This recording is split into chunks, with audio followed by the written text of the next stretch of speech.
જય શ્રી કૃષ્ણ બધા મિત્રોને। આજે આપણે બનાવવાના છીએ ગાજરની ખીર। એના માટે મેં 3 ગાજર લીધા હતા અને મેં તેને આ રીતે ખમણી લીધા છે, સીણી લીધા છે અને આપણે આ વાટકી જેટલા 2 વાટકી જેટલા તે થયા છે। હવે આપણે એક કડાઈ લઈ તેમાં 2 થી 3 ચમચી ઘી નાખી તેને શેકી લઈશું। આપણે ગાજરને સાંતળવા માટે એક કડાઈમાં 3 ચમચી જેટલું ઘી નાખીશું। ઘી સેજ ગરમ થઈ જાય એટલે તેમાં ગાજરનું શીણ નાખી દઈશું।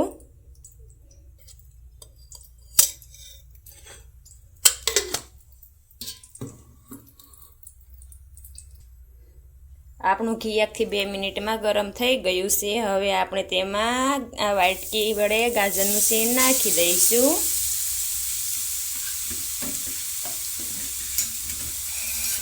તમે જોઈ શકો છો આપણે 2 વાટકી જેટલું ગાજરનું શીણ થયું છે તેને નાખીને હવે આપણે તેને તાવીથા વડે હલાવીને મિક્સ કરી લઈશું।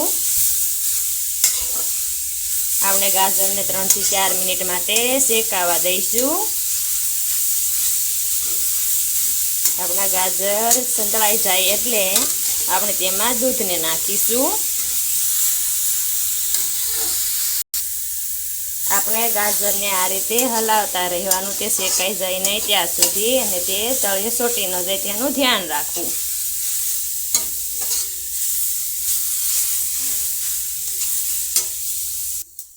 આપણા ગાજર સરસ શેકાઈ ગયા છે। આપણે તેને 4 થી 6 મિનિટ માટે શેકાવા દીધા છે। હવે આપણે તેમાં દૂધને નાખી દઈશું, જે મેં પહેલેથી જ ગરમ કરવા મૂકી દીધું હતું સાઈડના ગેસ પર।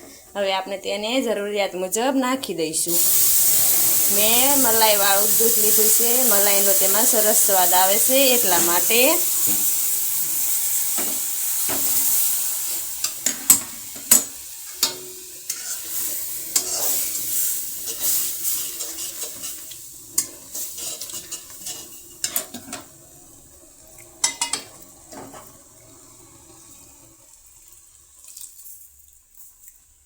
મેં તેમાં 1/2 લીટર જેટલું દૂધ નાખ્યું છે।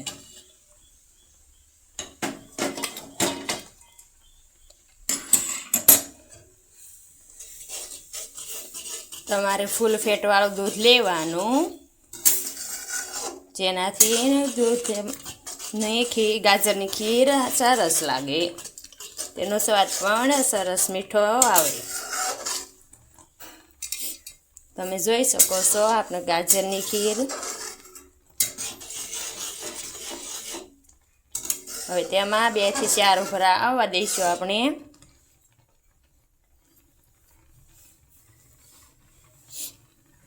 ગાજર સાંતળો ત્યારે થોડોક ધીમો ગેસ કરી નાખો એટલે તે તળિયે દાઝે નહીં।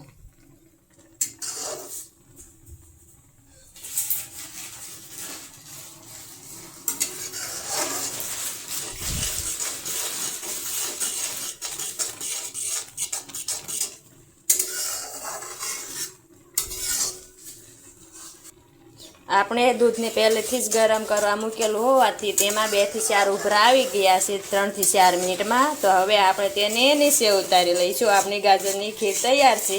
હવે આપણે તેમાં ઉપરથી ડ્રાયફ્રૂટને નાખી દઈશું નીચે ઉતારીને સર્વ કરવા માટે। આપણે ગેસને બંધ કરી દેવી છે અને ગાજરની ખીરને નીચે ઉતારી લેવી છે। તમે જોઈ શકો છો આપણી ગાજરની ખીર તૈયાર છે। આ રીતે તમે વધારે પણ દૂધ નાખી શકો છો તેમાં। આપણે ગાજરમાં આપણે દૂધને સારી રીતે 3 થી 4 ઉભરા આવી જાય ત્યારે ઘી ઉકાળી લીધું છે। હવે આપણે તેમાં જે વાટકી આપણે ગાજરનું શીણ લીધું હતું એ જ વાટકી અડધી આપણે તેમાં ખાંડ નાખીશું, જેથી તેમાં મીઠાશ આવે અને આપણે તેને સારી રીતે હલાવીને મિક્સ કરી લઈશું।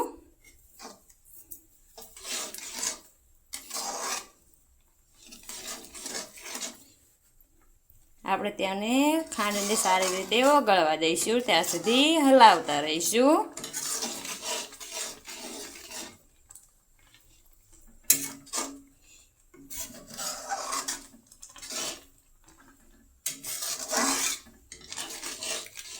જો તમે વધારે મીઠું ખાતા હો તો તમે વધારે ખાંડ પણ નાખી શકો છો, અને જો તમે ખાંડ ન ખાતા હો તો તેની જગ્યાએ ગોળનો પણ ઉપયોગ કરી શકો છો.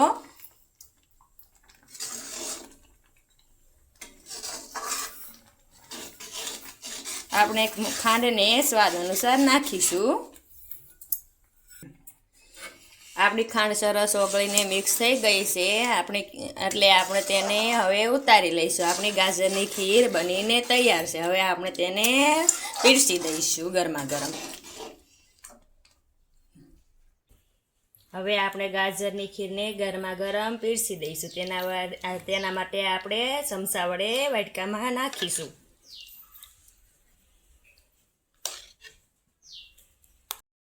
આપણે હવે ગાજરની ખીરમાં ડ્રાયફ્રૂટ નાખી દઈશું. તેમાં મેં થોડીક બદામ, થોડાક કાજુ, તેના આ રીતે ટુકડા કરી લીધા છે કાજુ બદામના, અને આપણે તેમાં ઉપરથી થોડુંક આ રીતે ટોપરું નાખીશું. તમે ઝીણું ટોપરું આવે તે પણ નાખી શકો છો. આપણી ગાજરની ખીર તૈયાર છે, તમે જોઈ શકો છો. આપણી ગાજરની ખીર તૈયાર છે. તમે દેશી ગાજરનો ઉપયોગ કરજો. આપણે શિયાળામાં અત્યારે ગાજર આવે છે, ત્યારે ગાજર બજારમાં મળતા હોય છે. તમે લાલ ગાજરનો ઉપયોગ કરજો. તેમાં આવી જ મારી અવનવી વાનગીઓ જોવા માટે મારી ચેનલ રસોઈનો કરિયાવરને સબસ્ક્રાઈબ કરજો.